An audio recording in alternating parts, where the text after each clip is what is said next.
Hello, and welcome to another episode of Designer Who Presents Fashion Talk. The motto is Designer Who, where classic fashion gets revisited and revised.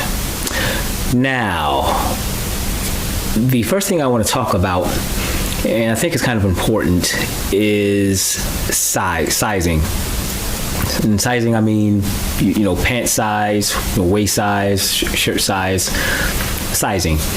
And the reason why I'm addressing this is because there's been a lot of confusion when it comes to sizes, and it can become very difficult when you're trying to dress someone when getting their sizes, because the size charts are so obscure and all over the place that it causes a dilemma. Now, for instance, when you have someone who, we'll take females. What this really applies to women. Women, if you ask them, say, what's your dress size or your pant size? Dress size is actually anchored around one's waist size. So you have women who will tell you that they're a size 6 or 8, but in reality, when you get into the actual inch measurement of the waist, they are actually in reality probably a size 10 or bigger. And you're probably thinking to yourself, well, why is that? Well, it began in 1983. Now I'm going to give you a little history lesson, so we're going to go back. In the earlier times of fashion, women were simply smaller. They were smaller in size. And there wasn't a shift in sizing, meaning women didn't really start getting larger noticeably until about the 70s into the 80s. So by the time we got to like 1983, the fashion industry abandoned the standard size chart, the standard measurements. And you'll have to note that when you're talking about measurements, and particularly in today's time, basically every region has its own measurement index. The European size charts are completely different from the U.S. And both European and U.S. are pretty much completely different from Asian. And part of that is that some regions, particularly like you look at Asian women versus European women, Western women as a whole, they are smaller. They're just smaller. So the size charts are, adjusted for that commonality in petiteness. So what happened in the United States, they just said to heck with it, and they adopted a sizing model called vanity sizing. Now, the obvious question is, what is vanity sizing? Vanity sizing is basically adjusting the size chart according to how women expand waist-wise on average. So, a woman who is naturally a size 6, her waist in measurements inch-wise would be like 27, 27 and a half. That's a size 6 waist. 0 starts at 25. So 25 inch waist is a 0. Smaller than that, and it is, there are some women that are just really tiny, and they would be, and Asian women fall into that category. But here, that would be sized as a 00, which would be a 24-inch waist. That's not something that you want to, for the average woman, to strive for, because now you're basically starving yourself, and that's not good at all. And the importance of that is also backtracking a little bit. Designer Who does not seek out its modeling. I mean, part of the reason that they asked me to, step in to do modeling for the men's things that they create is because I am, just smaller. I've said this before, from a camera sense, if you like editorial cameras, the camera looks at me and I could appear tall because my limbs are long. I'm still short, but my limbs are long. So from a camera aspect, I could appear to be tall unless I'm standing next to someone that's tall. Then it's like, yeah, dude is short, really short. But my physique is very athletic. So the clothes, they just fit well, just automatically. But again, you don't have to, call me ahead of time and say, I need you for this shoot, blase, blase, blase. You got to get ready for it. You can just pop right in. But for women, whenever they get around to actually marketing some of the women's clothing that they've done and look to do in the future, they seek women that are just naturally smaller. Their natural size is, their target size is what they're going for, which is around a 2'4". Naturally, is kind of what they target around, but they won't ask, a model that's like 5'9" to try to get down to a size 2 to accommodate, their sizing preference. And the thing is like when you're creating clothing, particularly in the development phase, you always want to do it as small as you can possibly get away with because it's cost effective. But you're not going to ask a 5'10", 5'9", model, even 5'7". 5'7", they can kind of get away with being like, well, I wouldn't say a size 2 necessarily, but their weight medium should be around 120 at the lowest, possibly. And I don't suggest this, but some women are just naturally smaller, possibly 115. But they seek out women that are just naturally that way, and a lot of the models that they that I've seen them ask, they've been declined because they seek models that are cute but still everyday. Everyday women that just are naturally present that healthy body image, and that's what they're all about. Healthy body images, without the pretense of fantasy. Because honestly, when you get into advertisement as a whole for anything, it could be fashion, music, even movies, there's an element of fantasy, creating that quote unquote perfect girl that every guy wants to date and be with. And even for women, or for women, vice versa, the guy that every girl wants to date and be with, and the girl that has him, every other girl is going to envy. Guys, the girl that's everybody wants to date, and if he's with her, every guy is envious of it. But so sizing is very important in order to get it right. So vanity sizing basically lies to women to make them believe that they're actually, that they're smaller than they actually are. And that's not good, because it's in a in an off way, actually promoting an unhealthy body image. So a woman that is, overweight,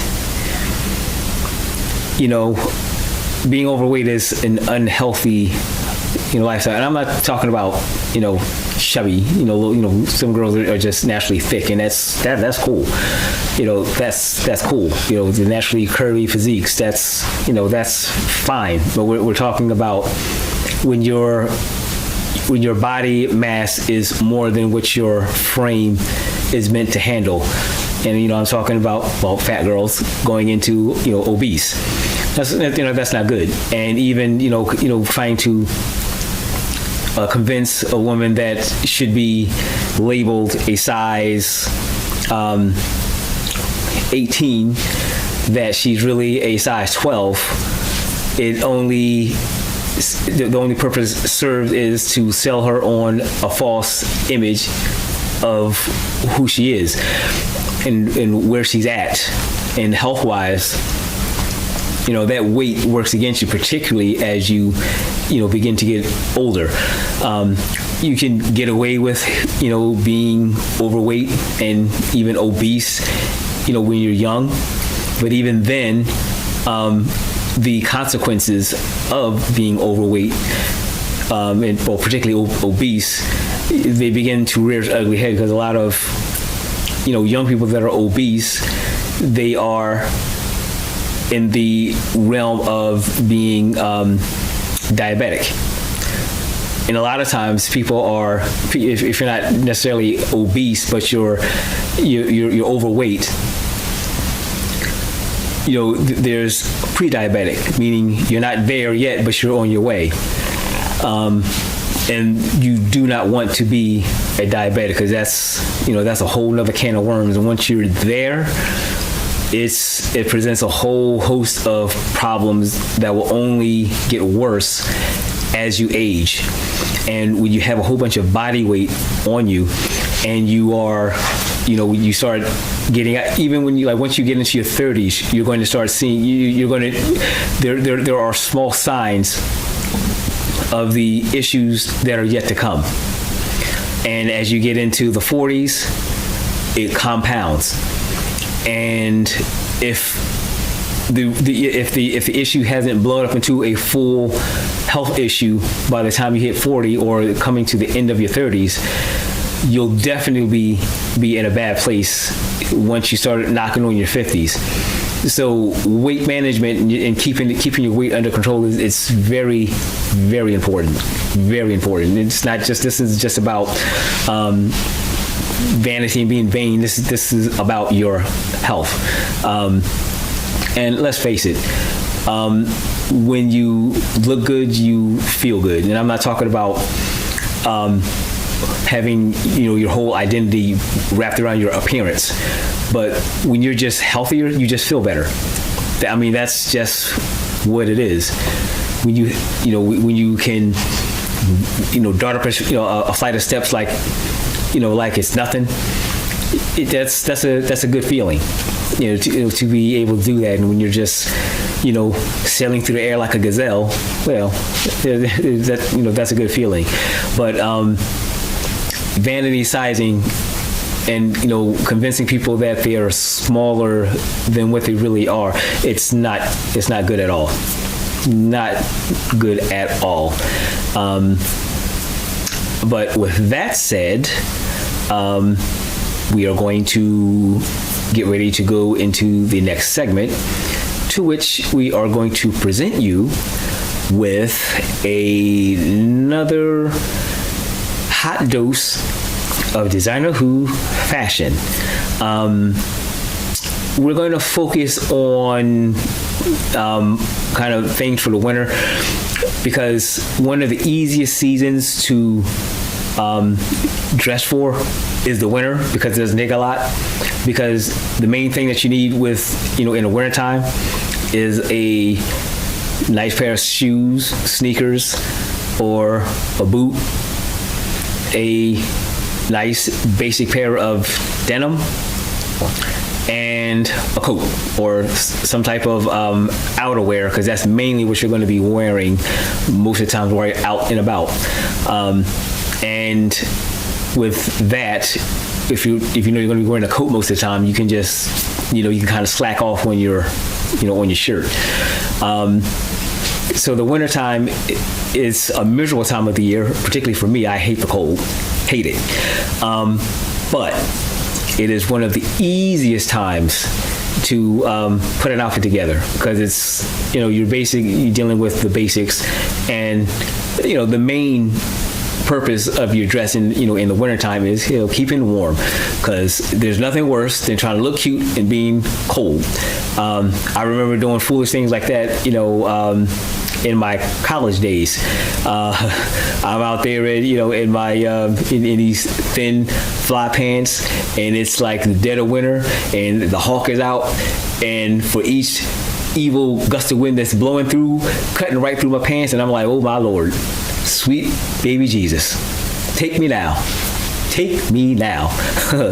But we've got a series of outerwear that's really, really nice and different.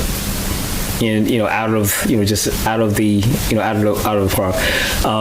If you tuned into the last episode, you saw the vest that we prepared and viewed and showed. Really nice stuff. So stay tuned for the next segment, and we will be back shortly.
Okay, we are back.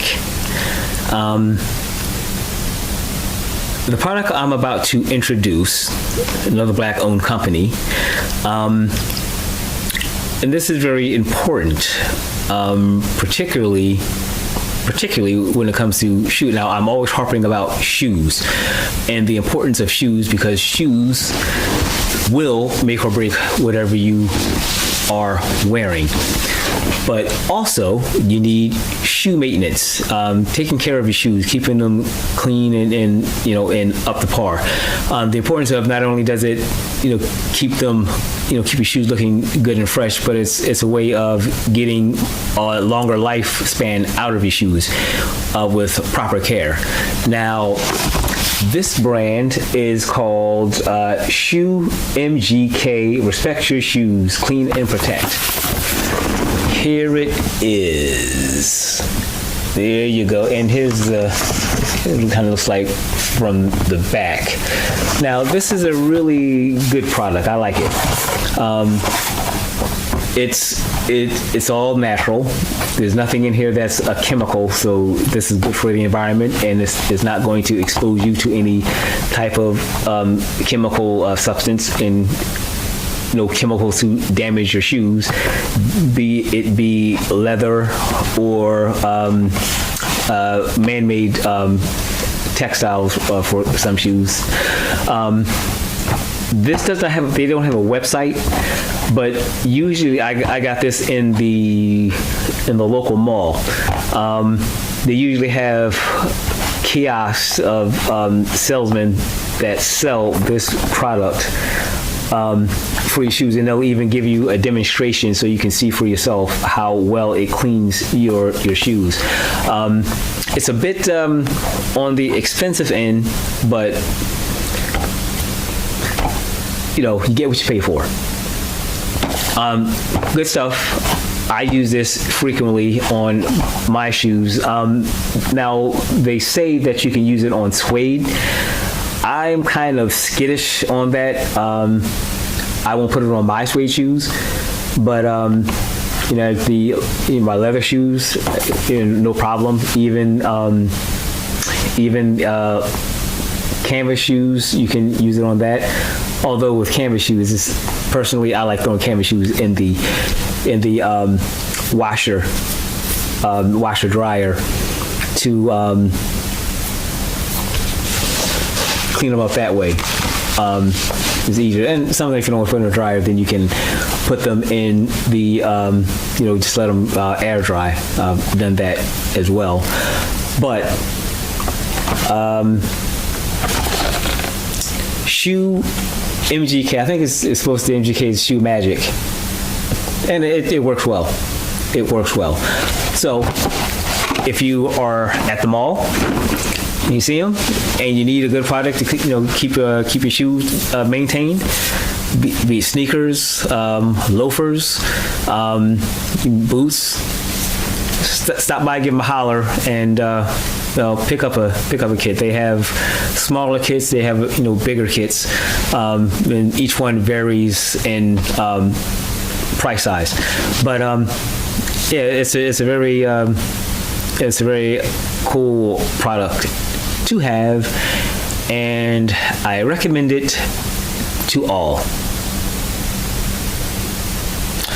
So, with that note, because I don't have a website or anything else to show you, I am going to bid you guys adieu. Whoa! I just thought of something. And forgot. Promotion. As you can see, most of the videos that I shoot, I'm in my Designer Who sweatshirt. As you can see, this is a green one with gold embroidery. I love these sweatshirts. I really do, and they fit perfectly in the wintertime. Like it's cold, and like I said, wintertime is the easiest time for dress, because you can just put on a sweatshirt like this. It's kind of fly, and you've seen it with paired with a vest, and yeah, you go out and you are fly. All that's really needed is a nice outer garment and a nice cool. It doesn't have to be like a spectacular, but it's a nice sneaker. And in the first video, I shared with you Abana sneakers. They are great sneakers to pair with sweatshirts like mine and so forth. So yeah, great stuff all the way around. And also, notice that there's a tie-in to a lot of stuff that I present to you. But I hope you guys enjoyed this video. I hope you enjoyed the selection of wear that we just displayed. A quick note about that pullover. It is thick and it is warm. That has 3 layers too. And it has the double zipper, which gives it really, a real unique flair of how you want to wear it, because you can wear it, with the main zipper open and, have the classic look, or you can zip that one up and give the off, the off flare, type of look with the second zipper open. They create some really cool stuff. Really cool stuff.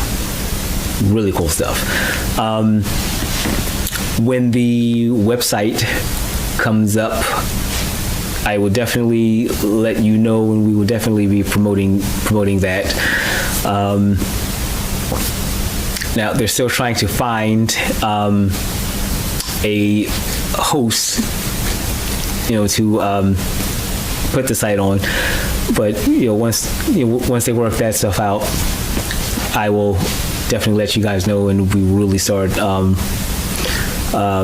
promoting those other things. You can also find us. I run a lot of the social media channels too, so you can find a lot of those channels. Instagram at designer Shui. I think it's an underscore, designer underscore Shui. Facebook, and we do have a Facebook account. Is that Designer Who or Designer Shui? See, a lot of times what happens is, because Designer Who can sometimes be it can be already used, then I'll use the actual pronunciation of the Chinese character. This character is pronounced Shui, and Shui means who. So Designer Who. So sometimes it'll be referred to as Shui or Who, depending on what platform that I'm working with. And Twitter also is designer underscore Shui. I will definitely post all that stuff up, and I'll put one in a link so that you can follow us on Designer, on our social media platforms. On Tumblr. Now they haven't been posting a lot because they don't want to put up anything, because there's no way that you guys can go out and buy what you like if you see it. But they're working on a lot of stuff, right now as we speak, even though you're trying to iron out the web situation. But anyway, just wanted to mention that. And I will see you next time. Deuces.